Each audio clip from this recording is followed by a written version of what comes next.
हर खबर पर होगी आपकी पकड़। डाउनलोड कीजिए ABP live app. Master stroke में अगली खबर भारत चीन विवाद को लेकर है।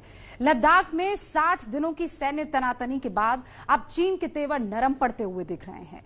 गलवान घाटी के विवादित इलाके PP-14 से चीन ने अपनी सेना को तकरीबन 1.5 किलोमीटर पीछे कर लिया है। चीन इस बात पर भी तैयार हुआ है कि LAC पर यथास्थिति को कोई भी देश एक तरफा कार्रवाई में बदलने की कोशिश नहीं करेगा। समझौते के टेबल पर चीन का बैठना और फिर भारत की बात मानना, इसे आप कूटनीतिक जीत के तौर पर देख सकते हैं। ये सब कुछ कैसे हुआ, वो कौन से लोग हैं जिनकी टीम ने इस काम को अंजाम दिया, PM मोदी के लेह जाने के महज 48 घंटे के अंदर चीन का हृदय परिवर्तन कैसे हो गया, हमारी ये रिपोर्ट इन्हीं सवालों के जवाब पर आधारित है।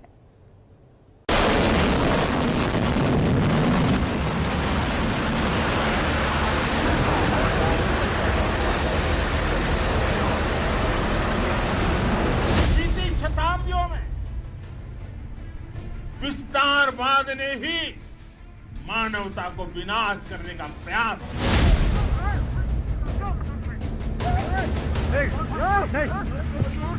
इतिहास गवाह है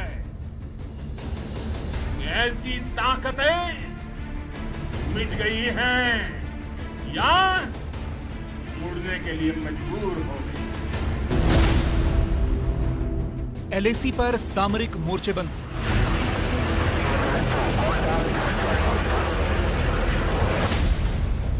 फिर चीन पर आर्थिक चोट, उसके बाद डिजिटल स्ट्राइक। इन सब के बाद विस्तारवाद पर लगाम लगाने के लिए PM मोदी खुद रण में उतरे। पूरे विश्व ने विस्तारवाद के खिलाफ मन बना लिया है। इतिहास गवाह है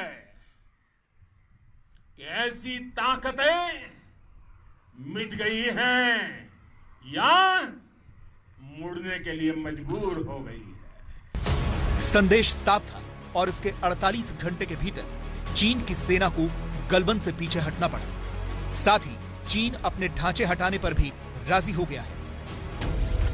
चीन ने गलवान घाटी के पेट्रोलिंग पॉइंट 14 से अपनी सेना को 1.5 किलोमीटर पीछे हटा लिया है।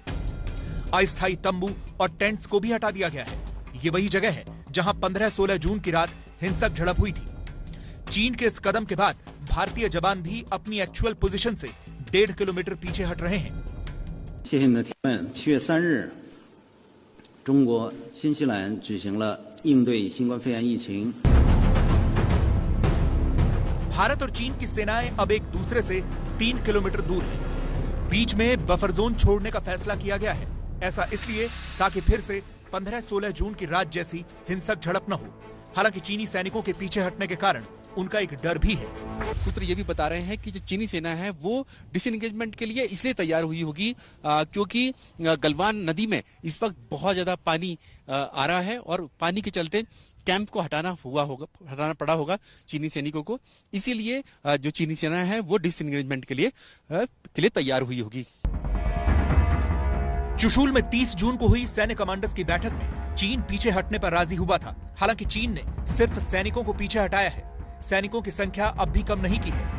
भारतीय सेना के उच्च पदस्थ सूत्रों ने एबीपी न्यूज से साफ किया कि अभी जो प्रक्रिया जो शुरू हुई है डिसएंगेजमेंट की, इसको 72 घंटे तक वॉच करना होगा, वेरीफाइड करना होगा, क्योंकि दोनों देशों के कोर कमांडर्स के बीच में इस बात को लेकर भी सहमति बनी थी कि दोनों देश 72 घंटे तक एक दूसरे पर वॉच रखेंगे जब डिसएंगेजमेंट होगा, और उसके बाद ही माना जाएगा कि डिसएंगेजमेंट पूरी तरह से हुआ है। गलवान के अलावा दूसरे इलाकों में भी डिसएंगेजमेंट शुरू हो गई है। गलवान के अलावा गोगरा पोस्ट और हॉट स्प्रिंग से भी PLA ने गाड़ियों को पीछे किया है। हालांकि यह साफ नहीं है कि इन इलाकों में चीन की सेना कितना पीछे गई है। पैंगोंग सो लेक से सटे फिंगर एरिया में टकराव की स्थिति बनी हुई है। चीनी सेना फिंगर 4 से 8 के बीच अब भी डेरा डाले बैठी है। हिंदुस्तान को पक्का यकीन करना चाहिए कि टैंक का जमावड़ा भी जब तक वो पीछे नहीं हटाते, क्योंकि 15 मिनट के अंदर वापस आगे आ सकते हैं। ऐसे में हमको बड़े कॉशियस होना पड़ेगा। भारत चीन विवाद पर राष्ट्रीय सुरक्षा सलाहकार अजीत डोभाल की पैनी नजर थी। सैन्य कमांडर्स और विदेश मंत्री स्तर की बातचीत के बाद रविवार को एनएसए डोभाल ने चीन के विदेश मंत्री वांग यी के साथ 2 घंटे तक टेलीफोनिक बातचीत की। बातचीत में दोनों देश एलएसी पर डिसएंगेजमेंट और डीएस्केलेशन के लिए राजी हुए। सूत्रों के मुताबिक चीन मई जैसी यथास्थिति बनाने पर भी सहमत हो गया है। एलएसी पर चीन ने जिन ढांचों को बनाया था उन्हें भी हटाने पर राजी हो गया है।